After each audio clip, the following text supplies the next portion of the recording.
Hello, this is Allie Short, and today I'm going to be talking about therapies, specifically the sociocultural approaches and issues as covered in Chapter 16 of our textbook. You can find this information on page 541 to 545 of the textbook, so you may want to look there as a reference. So if you're looking at Chapter 16 as a whole, we've already talked about biological therapies and psychotherapy. This video is on sociocultural approaches and issues. And in the future, we're going to be talking about the effectiveness of psychotherapy. Finally, we'll talk about therapies and health and wellness. So in sociocultural approaches, wherever we discuss them, it is going to be about context. We're going to be interested in the influence of various social and cultural factors, but this can be anything from gender, location, time periods. So if you're looking at the psychological health of people in the 1700s, you're probably going to be thinking about things differently than in the modern world today. All of these things very much matter. When it comes to therapy, though, we're absolutely going to be focused on the today. Sociocultural approaches are going to view the individual as part of a system of relationships that are influenced by various social and cultural factors. That is what we're looking at in regards to therapy. So we're going to look at several different types of therapy. So we have group therapy, family therapy, and couples therapy. Then we're also going to talk about self-help and support groups and the benefits of these and some of the negatives as well. And then we're also going to look at community mental health as a whole. So what is group therapy? Group therapy is a sociocultural approach to the treatment of psychological disorders that brings together individuals who share a particular psychological disorder in sessions that are typically led by a mental health professional. So some sort of clinician will be there. So individuals who share a psychological problem actually may benefit from observing other people who are going through those same things and who are hopefully coping with it successfully. In addition to that, helping other people who have similar issues cope with their issues, that can absolutely help them. And so it increases their feelings of competence, it increases their feelings of efficacy, and this is something that we would really genuinely like to see.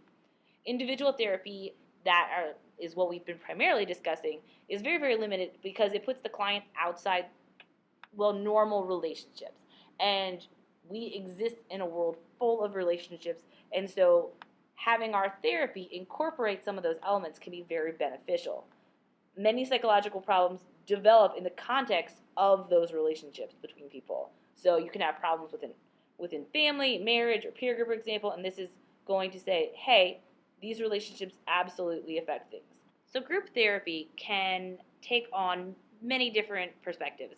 So this includes the psychodynamic perspective, the humanistic perspective, behavioral therapy, cognitive therapy. All of these different things can find its way into group therapy. So group therapy isn't something that ignores all of this other information. It's just putting it in a group setting.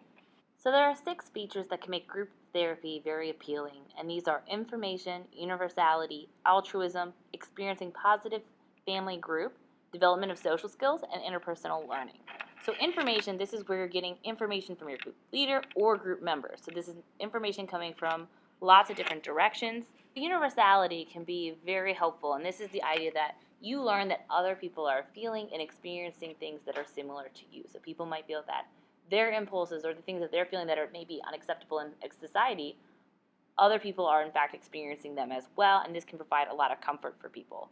Altruism goes 2 different directions in group therapy. So other people are providing advice and sympathy and support, but you are providing it to other people as well as receiving it, and this is just a very positive thing for a lot of people. And experiencing a positive family group, this is sort of talking about that family dynamic, and even if you're in group therapy and there are no members of your actual immediate biological family present, it doesn't mean that you don't have the dynamic of a family. The development of social skills is another one of these characteristics, and this allows for the opportunity for corrective feedback from peers as opposed to from just one individual, that is the therapist. So if a whole bunch of people are telling you the same thing in a group, so if 5 people, for example, are telling you, hey, the way that you're behaving is a titch self-centered, you are more likely to believe that you're being self-centered than if one person is telling you that. If everyone is telling you, then all of a sudden you might have to accept, hey, maybe the way that I'm behaving needs some sort of adjustment.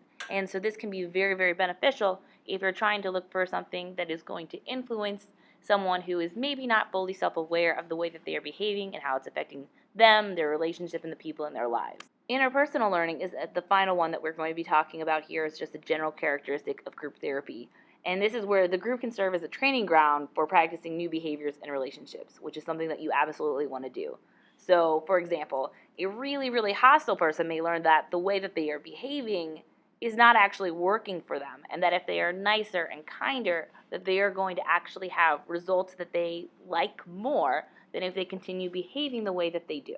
So family therapy and couples therapy are two types of group therapy that we're going to talk about. And family therapy is group therapy with a family, and couples therapy is group therapy with married or unmarried couples whose major problems lie within the relationship. So within family therapy, we're going to talk about four main things. We're going to talk about validation, reframing, structural change, and detriangulation. So validation is basically, this is the therapist going through, or the clinician, whoever's working with them, and they're going to be acknowledging and validating each person's feelings. So every single member of the family is going to be told, that you have something that is legitimate that you are feeling. She's going to find something, or he, depending on if you're working with a guy or girl, will find something positive to say about you. So reframing is where you reframe a problem as a family problem and not a problem that is just owned by the individual. So if a child is acting up, rather than putting all of the blame on the child, you may be talking about, hey, how are the family dynamics? How are other people involved in this in some sort of way? And it's taking it away from this blame game, it's all your fault, and that will hopefully allow the family to move in a direction that is more positive so that they can actually work through some of these issues. So structural change is something where the therapist or clinician is going to be suggesting specifically doing something.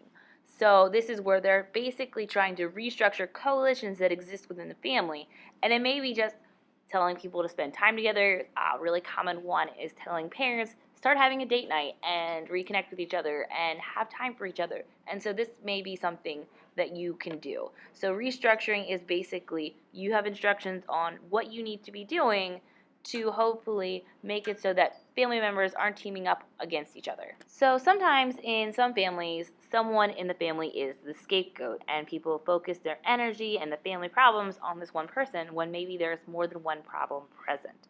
So detriangulation is basically saying, we want to shift the focus, shift the attention away from whoever is being the scapegoat and maybe refocus it on something else. So if you have that child who is acting out, maybe part of the problem is that there's a problem within the couple, and maybe some couples therapy is in order. And so this is the idea that you are going to be saying, hey, maybe not everything that is wrong here focuses on just this one person or just this other individual, and maybe we're using this to not deal with our own conflicts elsewhere in the family. So couples therapy is group therapy with married or unmarried couples whose major problem lies within their relationship. And so one of the major things that a therapist or clinician may want to address is communication. Certainly, you've probably heard this. It always comes up in media, in movies, etc. But the idea that communication really matters in a relationship, and when it's broken down entirely, it's very hard for the partners to reconnect. So this is something that they may want to focus on. Something else that the clinician or the therapist may want to focus on is the roles that people are playing within the relationship. So if someone is always being the strong person and someone is being the weak person, or if someone is being responsible all the time and the other person's always being irresponsible, these may be things that they are going to want to address. But couples therapy addresses a whole slew of problems because relationships are complex, each one is different, and certainly there are things that they need to address if there are issues. So some of these examples include alcohol abuse, jealousy, sexual issues, delayed childbearing, infidelity, gender roles, two-career families, and what that does to the work schedule, divorce, remarriage. Step families can have their own unique impact on the dynamic of couples. And so certainly all of these things are things that may need to be addressed in therapy. And this is not an exhaustive list. Any type of issue that is creating some sort of conflict or concern within a relationship is something that can be brought up in couples therapy. So something that is very important to the sociocultural approach and to mental health in general are self-help support groups. And what self-help support groups are voluntary organizations of individuals who get together on a regular basis to discuss topics of common interest. And so these have a lot of positive characteristics. There are some negative things that we're going to talk about as well, but they can very much be beneficial to a community and to the people that are members. So these groups can be run by either just a member of the group who has stepped up as a leader, or they can be run by paraprofessionals. And paraprofessionals are individuals who've been taught by a professional to provide some mental health services, but they don't have a formal mental health training. They're not a psychologist, they're not a psychiatrist, but certainly they have been taught to facilitate a group in a way that hopefully is positive, and this can be very important.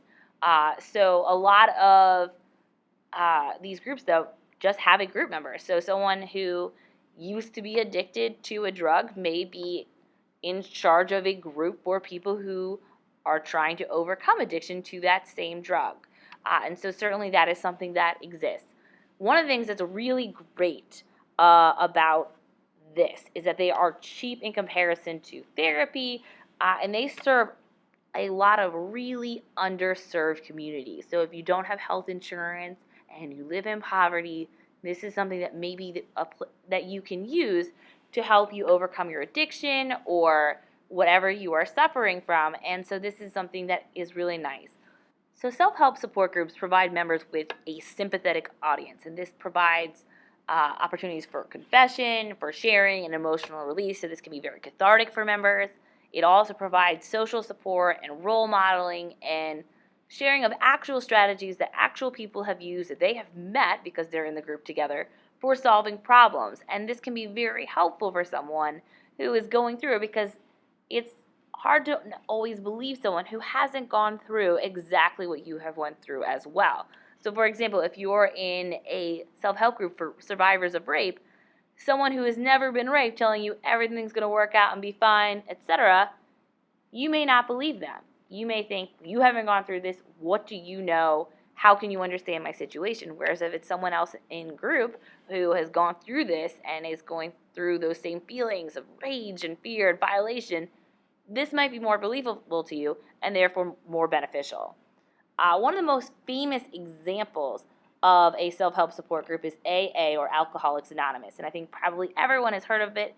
It was founded in 1935 by someone who was in fact a reformed alcoholic and a physician, and it's really just awesome that we have these type of organizations on such a large scale in society. The research on its success is somewhat controversial. However, I think in general it certainly helps some people. CompHere is another one that is pretty famous, and that matches community volunteers in support of relationships with children and adults who receive mental health services, so it's kind of relevant to AP psychology.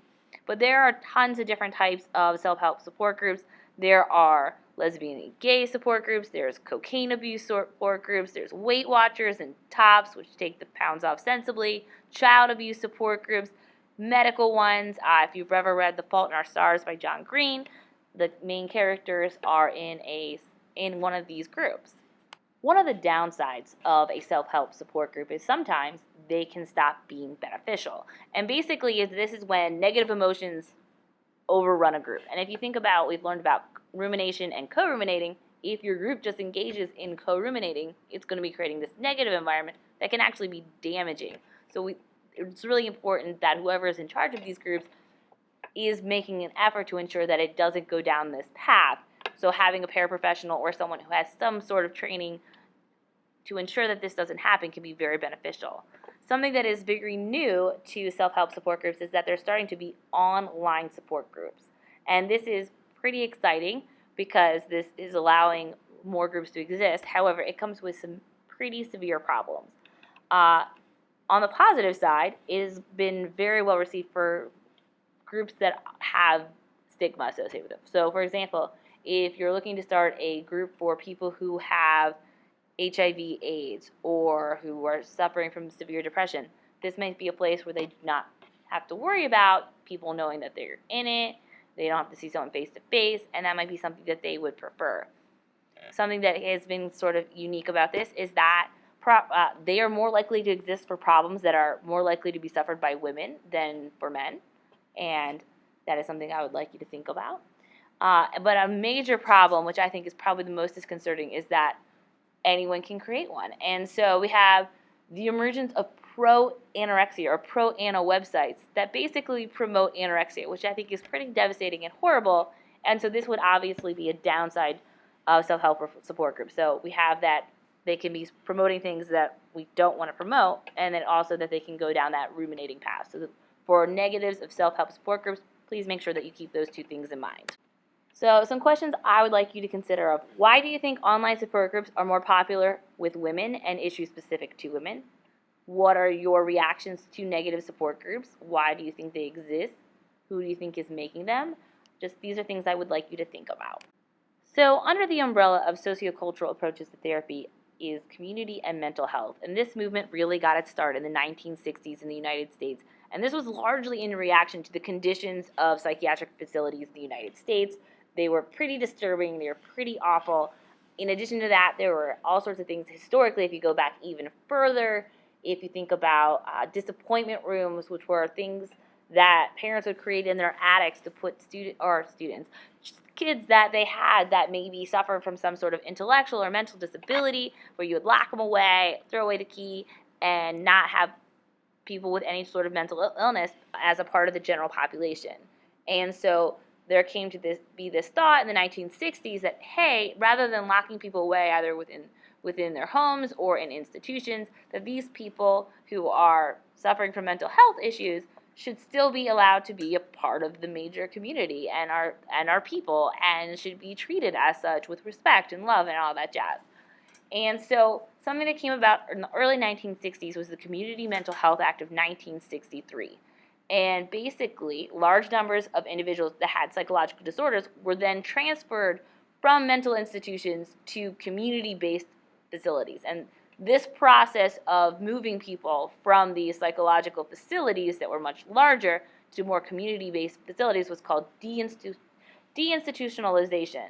And that's a word that you definitely need to know. So that's deinstitutionalization. And basically, the idea is we want to treat people in their local community and keep them as part of the community. One of the criticisms, though, of deinstitutionalization is that it certainly increased the rates of homelessness. So the success of community and health services depends a lot on the resources and commitment of the communities in which it occurs. And so that means that we need to train people properly so that they can provide the services to the people who are suffering from mental illness to the best of our ability. So this means training for teachers, for ministers, for family physicians, for nurses, for school counselors, anyone who is in the community that's having direct contact with the people receiving services. And so people may need help with dealing with stress, with reducing their drug use, for developing assertiveness and getting the things that they need to be successful and functioning in society. Almost everyone agrees that the best thing that you can do is to be preemptive, meaning that you want to be proactive and make sure that people have the resources in advance so that there is minimal impact as possible and that people are functioning from the beginning so it doesn't get out of hand. The explicit goal of community mental health is to help people who are disenfranchised, maybe living in poverty, etc., lead happier, more productive lives. But it's also about supporting empowerment. And empowerment is this idea that we are assisting individuals to develop the skills they need to control their own lives. And this is something that we want for everyone, not just people suffering from mental illness, but people suffering from some sort of mental disorder may need more help. And the idea of this community mental health services is that we will provide those things so that they can be successful. It is also important to consider that these programs may very much rely on financial support from local, state, and the federal government. And if funding for this is cut, these services decline. So some questions that I would like you to consider are: do you think that the Community Mental Health Act of 1963 was beneficial? Is deinstitutionalization beneficial or damaging to the individuals who receive mental health services, to the community at large, to the country as a whole? What do you think that impact is? What is the role of money in community mental health? And do we value community mental health in the United States? Or are we maybe looking at it because, as I stated, deinstitutionalization actually saves the government money because it costs more money to institutionalize people. So one of the appeals of community mental health is the fact that it is in fact cheaper.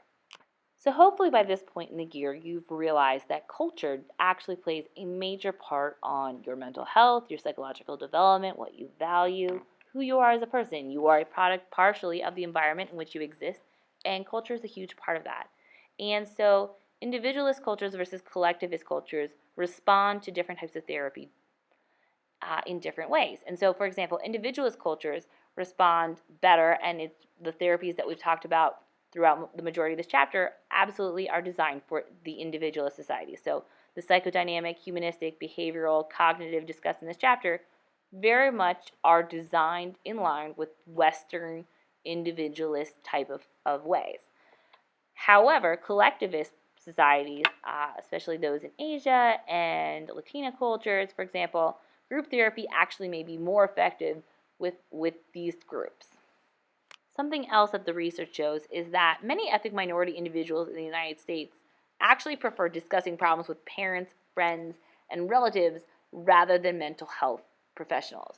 But something else I also want you to consider is that the cultural background of your therapist or clinician actually plays a role, and people basically are more comfortable sharing. They are less likely to drop out of therapy. They are more likely to have better outcomes if the culture of the individual receiving the services matches that of the therapist or clinician.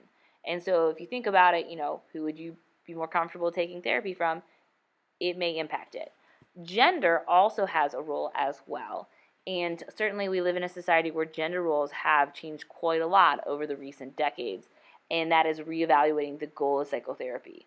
But no matter what, it seems that the therapeutic goal should always reflect the client's life and circumstances, and as well as establishing a balance between independence and relatedness to others.